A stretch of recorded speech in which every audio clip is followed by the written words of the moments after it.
Welcome to the deep dive. Today, we're plunging into a topic that really sits at the heart of so much of our digital trust and security.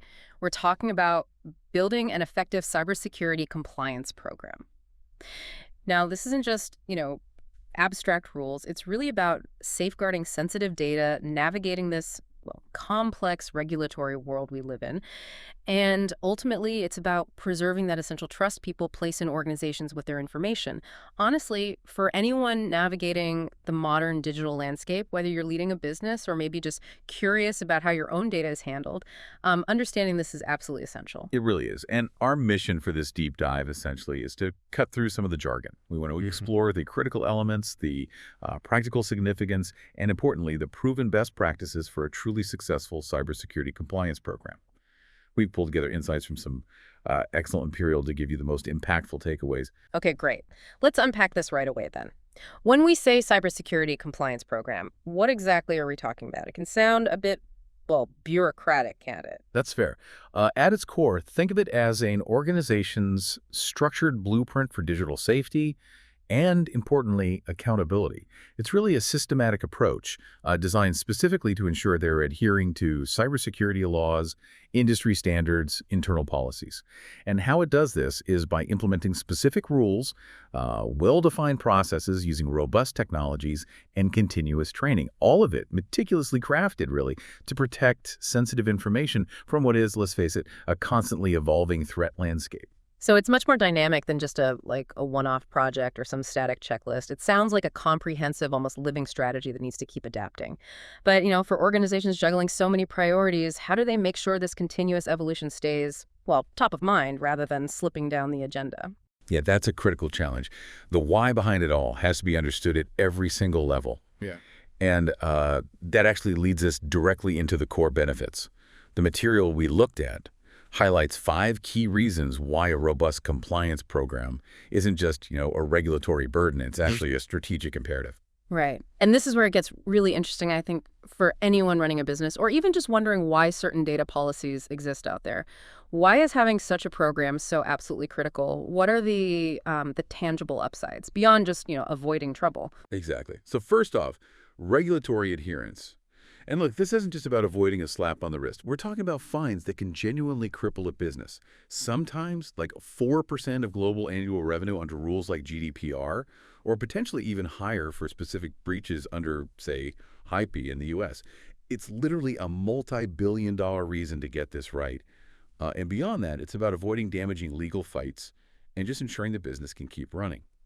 Okay, secondly, risk management. A strong program actively identifies, assesses, and then works to mitigate cyber threats and vulnerabilities. Think of it as proactively plugging security gaps before malicious actors can exploit them. This significantly cuts down the likelihood and the potential impact of data breaches or ransomware attacks or even intellectual property theft. Third, and this is maybe the most vital in today's market, is customer trust. I mean, in an age where data breaches are sadly pretty common, a strong compliance program signals to customers that their data is not only safe, but it's also handled responsibly, ethically. That builds just invaluable confidence and brand loyalty in what's a very competitive landscape. Fourth, operational efficiency. Now, this might seem counterintuitive, but when security processes are clearly defined and actually integrated into daily operations, they can streamline workflows rather than hinder them. Well-documented procedures, maybe automated security checks, consistent protocols. It can all reduce manual effort, minimize errors, and actually make the overall security posture much more agile. And finally, it's absolutely crucial for reputation protection. A single security incident can just shatter an organization's public image, erode market value, cause really long-term reputational damage. So a robust compliance program acts as a powerful shield, basically safeguarding an organization's standing and its brand from that devastating fallout. Wow, okay. So it's really not just about compliance for compliance's sake. It's about building trust, yeah, and enhancing operational agility and directly impacting the bottom line by avoiding these massive financial and reputational hits. That's a powerful combination of benefits. Are there situations, though, where companies think they're compliant, but maybe they're actually falling short in a critical area, perhaps because they focus too much on just one of these benefits, like avoiding fines? Oh, absolutely. It's a really common trap. Often you see organizations chasing regulatory adherence, like a checkbox exercise. but without fully understanding the underlying risk management piece. So it becomes about ticking boxes rather than Yeah. achieving true security. And that's exactly why understanding the foundational pieces is so critical. That's a great segue. We've definitely established the why it's compelling. Now let's pivot to the how. If an organization truly wants to get this right, where do they even start? What are the foundational building blocks for an effective cybersecurity compliance program? Right. You've absolutely got to start with the foundational elements. And what we've analyzed really points to six key components. The first one is risk assessment and management. And this isn't just a quick glance. It involves systematically identifying all the potential threats and vulnerabilities to an organization's data, its systems, its operations.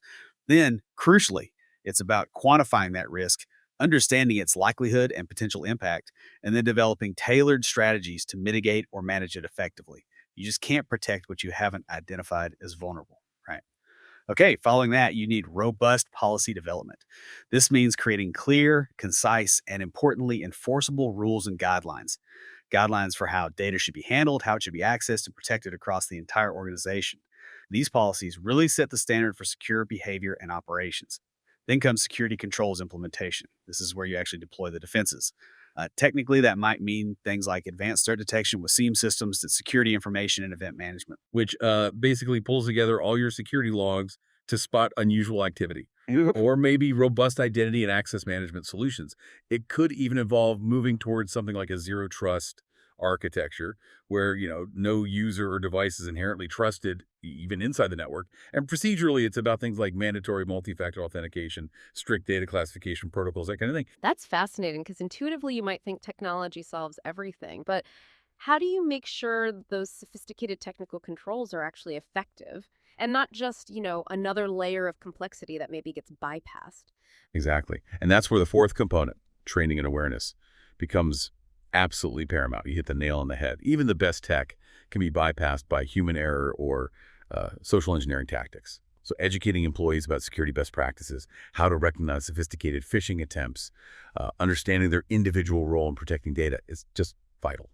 And making that training genuinely engaging so it's not just another mandatory tick box exercise that people sleep through. Well, that's a challenge organizations constantly grapple with. Okay, next up, there's monitoring and auditing. This is definitely not a set it and forget it kind of deal.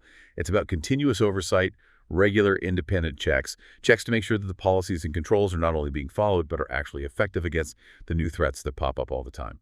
This often involves things like vulnerability scanning, penetration testing, internal audits against established frameworks like NIST or ISO 27001. And finally, incident response and management. Look, no system is completely foolproof. It's just not possible. So having detailed, well-rehearsed plans for how to handle, contain, and recover from security incidents when not if they occur is absolutely critical. This minimizes the damage, it ensures legal and regulatory obligations are met after a breach, and it speeds up getting back to normal operations. A colleague of mine once compared to fire drills. Everyone hopes they never need them. But the moment a real fire breaks out, you really hope everyone knows the exits and procedures cold. It's exactly the same with cyber incidents. So if I'm kind of getting the picture here, it's about finding the weak spots first, then writing down the rules clearly, putting up the technical and human barriers, really investing in your people, keeping a constant watch, and having that detailed what-if plan ready to go. Does that sort of capture the interlocking nature of all these elements? Precisely. They're all interdependent. You neglect one, and it can seriously undermine the strength of all the others. Okay, that leads us to a really crucial point then. How do you make sure a cybersecurity compliance program isn't just, a fancy document gathering dust on a shelf somewhere? How do you make it truly effective out there in the real world?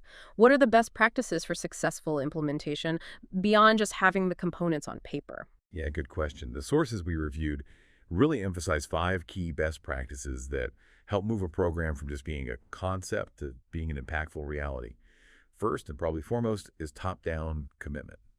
Without strong buy-in and visible support from senior leadership, from the board, any compliance effort is likely to just, falter. It has to be seen and treated as a strategic priority, not just, something the IT department worries about. Then there's cross-functional collaboration. Cybersecurity isn't just an IT problem or a legal problem. It genuinely requires different departments, legal, HR, finance, operations, even marketing, to work together seamlessly. That ensures compliance is actually integrated across the entire business fabric. It's really about breaking down those traditional silos. Another really critical aspect is regular updates and reviews. The cyber threat landscape is, well, it's a moving target, isn't it? New vulnerabilities, new attack techniques emerge almost daily. So a compliance program must be treated as a living document. It needs to be continuously adapted, tested, updated to stay effective against these evolving threats. We also need to leverage technology intelligently. Now, tools and systems can automate, they can streamline, and significantly enhance compliance efforts. They make things more efficient, more scalable, and less prone to human error.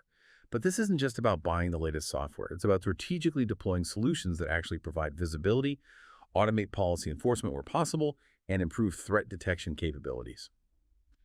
And finally, engage experts. Let's be honest, cybersecurity is a deeply specialized and rapidly changing field. So seeking knowledge and assistance, whether it's from internal security teams, if you have them, external consultants, or even industry peer groups, it ensures the program is built on solid, up-to-date best practices, and importantly, that it addresses the specific risks that organization faces effectively. This might mean engaging ethical hackers for penetration testing or bringing in consultants to help navigate complex new regulations. Right. So it boils down to leadership really setting the tone, everyone pulling together across departments, staying nimble and ready for new threats, using tech smartly, not just for the sake of it, and crucially, knowing when to call in the specialists. It feels like following those practices is what really transforms a program from just existing on paper to being a genuinely powerful protective force for an organization. And so we've taken quite a deep dive today into building an effective cybersecurity compliance program. We've explored what it really is, why it's so incredibly important for safeguarding, well, our digital lives and our institutions. We've broken down those essential components and then looked at the best practices for actually making it work in today's dynamic environment. Yeah, it's become clear, I think, that navigating the complexities of cybersecurity isn't a one-time fix. It's a continuous strategic journey. And understanding these elements provides a really valuable roadmap for any organization, ultimately helping to protect data, build and maintain that vital trust, and ensure resilience in this rapidly changing digital world. Indeed. And that actually leaves us with a final thought, something for you to maybe mull over. Given how rapidly technology changes and these new threats keep emerging, what does effective compliance truly mean for organizations that are constantly adapting? And, how much of it is really about anticipating the future rather than just reacting to the present? Something to think about as the digital landscape continues to evolve around us.